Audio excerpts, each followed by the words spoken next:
Good afternoon बच्चों। हमारा आज का टॉपिक क्या है? भारतीय उपमहाद्वीप में स्थलाकृतियों का निर्माण। भारतीय उपमहाद्वीप में स्थलाकृतियों का निर्माण कैसे हुआ, इसको आज हम समझेंगे। देखिए, ये आपका एक फिगर है। उस दिन की वीडियो में भी आपको इसी फिगर के माध्यम से हिमालय की उत्पत्ति बताई थी। इसी फिगर को हम आज फिर से देखेंगे। देखिए, ये क्या था कि भारत में जो है ये जो प्राचीन दो भूखंड थे। विषुवत वृत्त के उत्तर में एक भूखंड आपका अंगारा लैंड था और दूसरा था आपका गोंडवाना लैंड, और बीच में क्या था? टेथीज सागर। तो पॉइंट्स में आते हैं। भारत में जो है उच्चावच की दृष्टि से अनेक विभिन्नताएं पाई जाती हैं, और इनका प्रमुख कारण जो है क्या है कि अनेक शक्तियों और संचलनों का परिणाम है।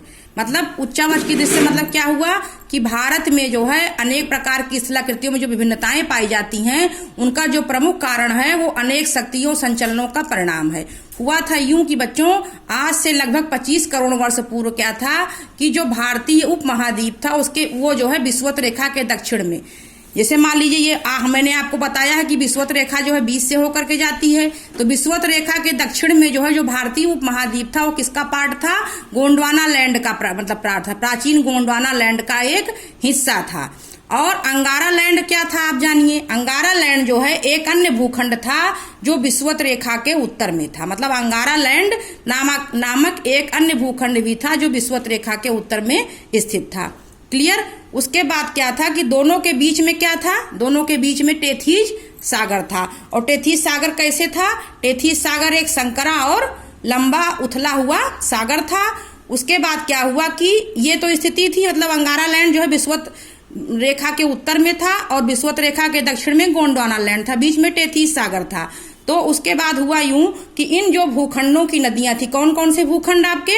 अंगारा लैंड और गोंडवाना लैंड। इन दोनों भूखंडों की नदियां जो क्या करती थी कि जो ये हमारा टेथीज सागर बीच में था, इसमें जो है अनेक प्रकार के अवसादों को ला करके जमा करती रही, जिससे क्या हुआ कि पूरी तरह से जो ये टेथीज सागर था हमारा, ये पूरी तरीके से टेथीज सागर हमारा जो है अवसादों से पट गया, जम गया। इन दोनों भूखंडों की जो नदियां थी इसमें जो है ला करके अवसाद जमा करती रही, जिससे ये टेथीज सागर हमारा जो है पूरी तरीके से पट गया। उसके बाद क्या हुआ कि जो पृथ्वी की आंतरिक हलचलों के कारण दोनों जो भूखंड थे वो टूट गए। पृथ्वी में आंतरिक हलचल होती गई, जिससे फलस्वरूप क्या हुआ कि दोनों भूखंड आपका अंगारा लैंड और गोंडवाना लैंड, दोनों भूखंड जो है टूट गए, जिससे जो गोंडवाना लैंड से क्या हुआ कि भारत का जो प्रायद्वीप था वो अलग हो गया। गोंडवाना लैंड से भारत का प्रायद्वीप अलग हो गया। उसके बाद नेक्स्ट देखेंगे हम। देखिए, भूखंडों के टूटे हुए भाग जो है क्या हुए? परस्पर दोनों भूखंड टूट गए, जो फिर उसके बाद जो टूटे हुए टुकड़े थे वो क्या हो गए? परस्पर विस्थापित होने लगे। अंगारा लैंड भी टूटा और गोंडवाना लैंड भी टूटा। तो गोंडवाना लैंड से भारतीय प्रायद्वीप अलग हुआ और अंगारा लैंड के भी टुकड़े हुए। तो दोनों भूखंडों के जो टुकड़े हुए टूट टूट कर क्या हो गए? विस्थापित हुए। विस्थापित का मतलब समझते हैं आप लोग, दूर दूर जाकर के स्थित हुए। उसके फलस्वरूप क्या हुआ कि वो आंतरिक हलचल जो पृथ्वी में हो रही थी वो खत्म नहीं हुई। आंतरिक हलचलों से जो टेथीज सागर था उसमें जो अवसाद जमा किया था नदियों ने, उसमें क्या हुआ बच्चों? उसमें खिंचाव उत्पन्न हुआ, और खिंचाव उत्पन्न होने से वहां पर जो है विशाल मोड़दार आकृतियां बन गई, जिससे जो है हिमालय पर्वत श्रृंखला की रचना हुई। और जो कि विशाल मोड़दार आकृतियां बनी, इसीलिए इसको हम क्या कहते हैं? वलित पर्वत की संज्ञा देते हैं। उसके बाद जो है इतना क्लियर हो गया। उसके बाद हिमालय की उत्पत्ति के पश्चात क्या हुआ कि जो आपका ये था भारतीय प्रायद्वीप और हिमालय, अब दो चीजें हुई हमारे भारत में। जो हम भारत के संदर्भ में चूंकि पढ़ रहे हैं, तो इसमें हम देखेंगे कि भारतीय प्रायद्वीप जो है भारत, और भारतीय जो प्रायद्वीप था जो गोंडवाना लैंड से बना हुआ था, और हिमालय, ये दो चीजें बनी। टेथीज सागर से हिमालय बन गया, गोंडवाना लैंड से हमारा भारतीय प्रायद्वीप बना। तो उसमें हुआ क्या कि जो इनके मध्य में जो खाई बन गई, टेथीज सागर जहां था उससे हिमालय बन गया, तो वहां का जो पार्ट था वो क्या हो गया? खाली हो गया, खाई बन गई, वहां गर्त रह गया। तो इस गर्त में जो है क्या हुआ कि जो हिमालय से निकलने वाली नदियां थी, इन लोगों ने क्या किया कि स्थल का अपर्दन कर करके, अपर्दन का मतलब क्या होता है बच्चों?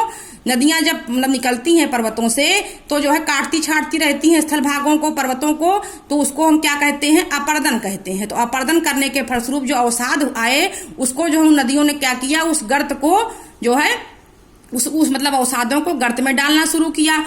तो जो वो गर्त जो वहां बना हुआ था टेथीस सागर के स्थान पर, वो गर्त भी जो है भरना आरंभ हो गया। जिससे क्या बना, जिससे हमारा विशाल उत्तरी मैदान की हमारे रचना हुई। तो ये आपको क्लियर हो गया होगा हिमालय कैसे बना और विशाल उत्तरी मैदान कैसे बना। इसी प्रकार जो है भारतीय उपमहाद्वीप की भू आकृतियां जो है या भू आकृतिक इकाइयां अस्तित्व में आई। तो इतना आप लोगों को क्लियर हो गया होगा। फिर आगे के क्रम में भी हम लोग चर्चा करते हैं।